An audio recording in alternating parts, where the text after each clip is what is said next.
క్షమించు తల్లి.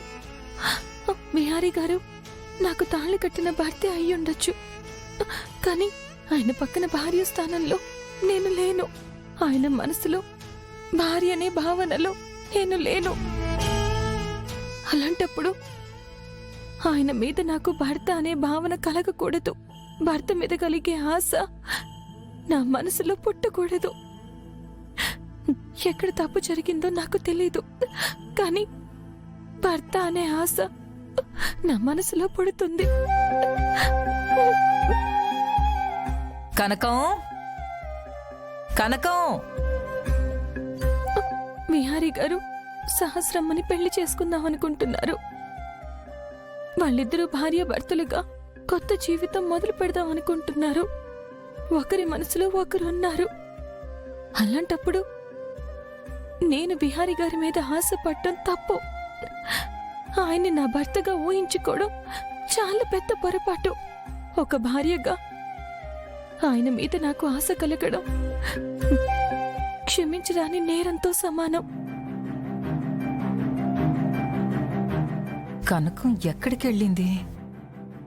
కనకం, ఇంకొకసారి విహారీ గారి గురించి నా మనసులో ఎలాంటి ఆలోచన రాకూడదు, ఎలాంటి చెడు అభిప్రాయం పుట్టకూడదు.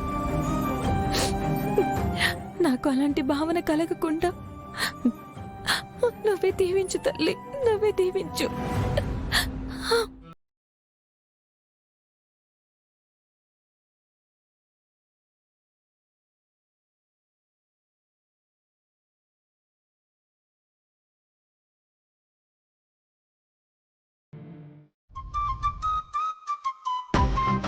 సహస్ర, ఈ చీర చూడు.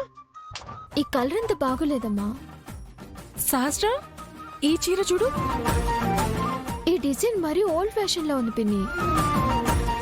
సహస్ర, ఇది చూడు ఎలా ఉందో. కాస్త ముద్దగా ఉన్నట్టు లేదు? అమ్మా సహస్ర, ఈ చూడు, ఇదెలా ఉంది? బా మొదలు పెట్టారా?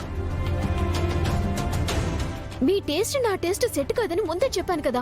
ఇది బాగుందా అది బాగుందా అని మధ్యలోకి దూరం ఎందుకు అడుగుతున్నారు? నీకేమైనా నచ్చుతుందేమోనని చూపించాను సహస్ర, అంతేకాని నేను చూపించింది తీసుకోమని కాదు. యమునా, నీకు ముందే చెప్పాను నా కూతురి బట్టల విషయంలో నువ్వు కలగజేసుకోకు అని. ఇప్పుడెందుకు కాలు వేలు పెడుతున్నావు? అక్క, ఇప్పుడు వదినేం చేసింది? ఆ చీర బాగుందేమోనని చూడమని చెప్పింది. బాగుంటే బాగుందని చెప్పాలి, లేదంటే లేదని చెప్పాలి. అంతేకాని బ్రహ్మాండం బద్దలైనట్టు ఇంత రాద్ధాంతం చేస్తారెందుకు? ఆవిడ గారి సలహాలు మాకేం అక్కర్లేదు. మా బట్టలు మమ్మల్ని ప్రశాంతంగా చూసుకొనిస్తే చాలు. మీకిష్టం వచ్చినవే తీసుకోండి వదినా, ఇక నేను కలగ చేసుకోను. Thank you very much. నేనందుకే ముందే చెప్పాను, అనవసరమైన వాళ్ళని కూడా తీసుకొని వస్తే ఇలా ప్రోగ్రాం అంతా పెంట అవుతుందని. నా మాట ఎవరైనా విన్నారా? సహస్ర, అనవసరంగా మూడాప్ అవ్వకు.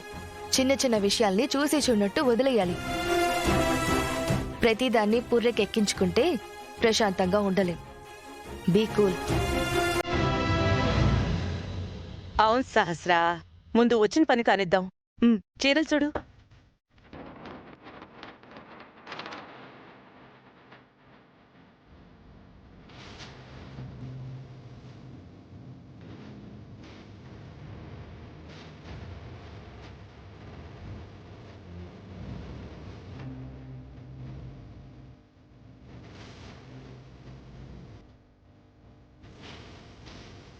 చూడండి, ఈ డిజైన్ ఎంత బాగుందో. అన్ని ఓల్డ్ ప్యాటర్న్ లోనే ఉన్నాయండి. ఏదైనా న్యూ ప్యాటర్న్ చూపిస్తారా? మా దగ్గర ఉన్న స్టాక్ ఇదే మేడం. ఈ ఊరు గురించి, ఇక్కడ చీరల గురించి ఎవరో చాలా గొప్పగా చెప్తే వినొచ్చాం. తీరా చూస్తే ఇక్కడ నచ్చింది ఒక్కటి దొరకడం లేదు. ఇప్పుడు ఏం చేద్దామమ్మా? ఇంత దూరం వచ్చాక ఒట్టి చేతులతోనే వెళ్లాల్సిందేనా? ఇక్కడ మాకు నచ్చినట్టు కస్టమైజ్ చేసే వాళ్ళు ఉంటారంట కదండి? అవునండి, మీకు నచ్చే విధంగా డిజైన్ చేసి ఇచ్చేవాళ్ళు కూడా ఉన్నారు.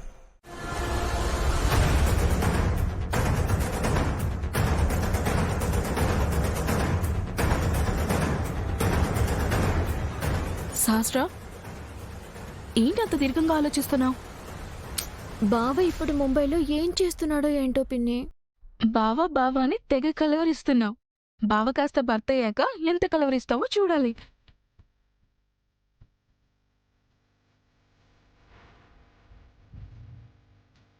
బిహారీ నిజంగా ముంబై వెళ్ళాడా, లేకపోతే ఇంకెక్కడికైనా వెళ్ళి ముంబై వెళ్ళాడని నమ్మిస్తున్నాడా?